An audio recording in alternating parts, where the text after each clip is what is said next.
Everybody, everybody hear me, see me? Yeah. Yep. Um, Obviously not the result that we wanted, but I think we can. What I told the team after the game is don't ever let this feeling, don't ever get used to this feeling, and it's something I worry about when you lose four straight to end the season. That's a feeling that can sink in, and we got to make sure for the guys that are coming back that it doesn't. That this one stings, and it should. There have been instances where maybe we got out talented. Today wasn't one of them. That's a really good Rice team, really well coached, and they played a little bit more disciplined than we did. Obviously, to the tune of 81 plays to 43, and 6 of 12 and 200 and something yards rushing. We just weren't quite good enough on either side of the ball to withstand that. How did you feel about Day Hill's performance against Rice in this game? I mean, without watching the film, obviously he had the pick, which was great, and a couple PBUs. Day is our best cover guy, and we're excited to have him back. Day's got to get more physical in the run game. He knows that, and is trying. But I thought from a coverage standpoint, he played pretty well. And we saw more of a freshman running back, Xavier Terrell, this game. How do you think? What do you think about his performance this game and the end of the Tulane game, where he was seen a little bit in that game? Well, I know the Tulane game, the couple times he touched the ball, he did well. Today, a little bit more extensive action. Did hit a crease one or two times, but also probably missed a cut here and there. So I thought, the promise is certainly there, and the potential. We've got to clean up some of our reads, but it was good to see him and his youth, and provide maybe a little bit of positivity when you look at that position in the future. Coach, unfortunately couldn't get the result you guys wanted, and this was the last game for many of you guys on your team, for the seniors. What did you say to that group, to that group of players after this game? Well, I apologize to them. At the end of the day, when a team goes 4-8, my name is on it, and we let them down. But I also told them that this is a different team, and I know you look at this, the standings or record or whatever. I say turn on the film. We're fighting, we're scratching, we're clawing. We just got to do it better with more depth. And so I told the seniors, when we win a conference championship around here, they're going to get a ring because of the hard work and dedication to a new staff coming in, and obviously, a lot of things changed, and for the better. Although we've still got a lot of work to do to make sure that is seen on the scoreboard. So they're a big part of us, and the future being bright is those guys in the foundation that they lay. Go ahead.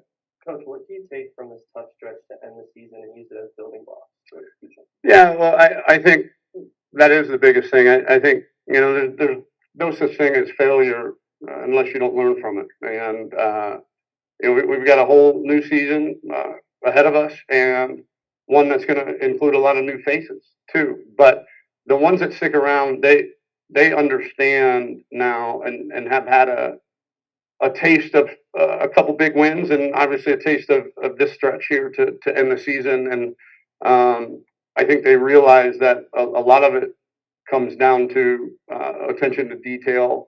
But I think they're all confident in the way that we're doing things and operating. And so you asked about a building block. I mean that's what this season is, and we need to learn.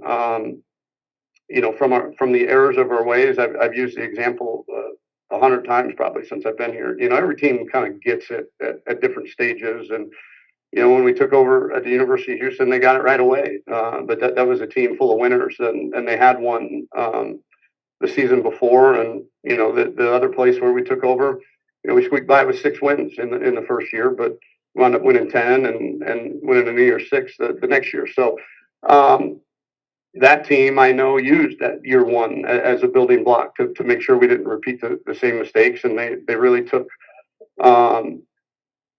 being developed very, very seriously, and to the tune of 10 wins. And so a season like this, a game like this can only benefit us in the future if we learn from it.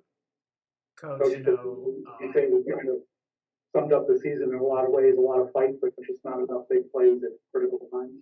Yeah, if you guys could hear it, kind of sum the season up. A lot of fight, just didn't make as many plays. Certainly not as many big plays as our opposition, and so I'm excited. I'm excited about the fight.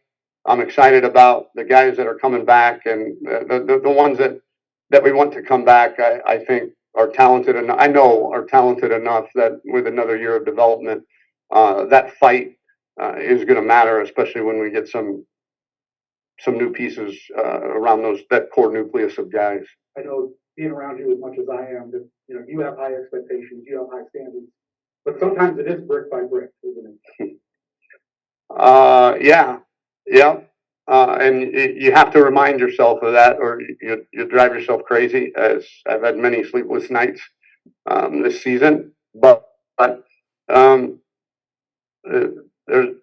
an old adage for a reason: Rome wasn't built in a day, and it stood the test of time. And it takes a while to go from 3 straight losing seasons to getting to where we need to be, and we understood that.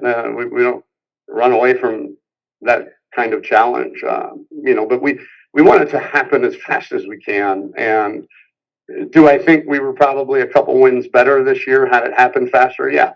But we know we've got to get better. We've got to get deeper from a talent standpoint, and then we've just got to continue to develop our guys. Coach, as you said a couple of times in the past, that this year was uncharted territory for you. This being the first losing season of your career as a head coach. How does it feel to reflect on that, understanding that okay, this is the lowest point. The only way from here is up. Well, it's hard, really hard, Richard, to see the forest for the trees because we're in a zero-sum business, and so are our players. You either won or you lost. As Mac Brown used to say, there's no such thing as partially pregnant. You either are or you aren't. And we either win or we lose. And whether you win or lose, you've always got lessons. I don't think there's a team out there that's played a perfect game yet. So there's a ton of lessons there. But it is a bit of uncharted territory, and we've got to continue to remind ourselves that this is a process, as Frank said, but it is one that it's our job as coaches. It's my job as a head coach to make sure that process is expedited as fast as humanly possible. Coach, I want to ask you about the individual performance of Teron Morris this season. Obviously, he's been a leader for you guys. Give me your thoughts on the season for him and what we're possibly looking forward for him in the future. Really, the question was about Jaron Morris and his contribution to our program. And yeah, we wouldn't have played the kind of defense that we played all year without him. Didn't have his best game today, he would tell you that. But we would, especially as injured as we became in the secondary towards the end of the year, and as he's not a big stature guy to begin with. For him to hold up and take care of his body the way that he did, and really provide us with a ton of veteran leadership and experience back there, we're going to miss him. We really are. But I think the guys like Jaden Williams and those that are in that secondary room have learned a lot from him in his short time here. All right, thanks, guys. All right, thank you. Thanks, Coach.